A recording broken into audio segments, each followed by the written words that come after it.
सांगली जिल्हा शिक्षण संस्थेचे चेअरमन रावसाहेब पाटील यांनी आपल्या विविध मागणींसाठी महाराष्ट्र प्रशासनाकडे ही महत्त्वपूर्ण मागणी केली आहे।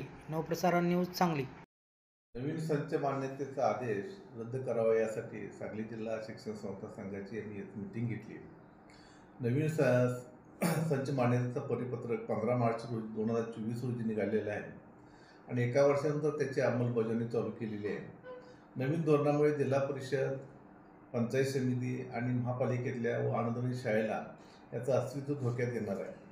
खरं तर 1ली ते 5वी साठी 2 शिक्षक, 61 पटसंख्या ते 90 पटसंख्यासाठी 3 शिक्षक आणि 91च्या पुढं 120 पर्यंत 4 शिक्षक अशी नाहीतर रचना असताना शिक्षकांची रचना करण्यात आली होती। एखाद्या वर्षी विद्यार्थ्यांची संख्या जर कमी झाली तर त्यात बदल करून त्यांना निश्चित केलं जात होतं, परंतु आता नवीन तरतूद केलेली आहे। 61 ऐवजी 76 विद्यार्थ्याकरता 2 शिक्षक तरतूद करण्यात आलेले आहे आणि इयत्ता 6वी ते 7वी व 8वीला 20पेक्षा कमी पटसंख्या असेल तर त्या ठिकाणी 0 पदे मंजूर केली आहेत। त्यामुळे सगळ्या शिक्षण व्यवस्थेचा अडचण येणार आहे आणि म्हणून नवीन संच मान्यता जी काही तयार केलेली आहे ते रद्दच करावं असं आमच्या शिक्षण संस्था संघाची आणि महाराष्ट्र शिक्षण संस्था महामंडळाची सरकारला विनंती आहे।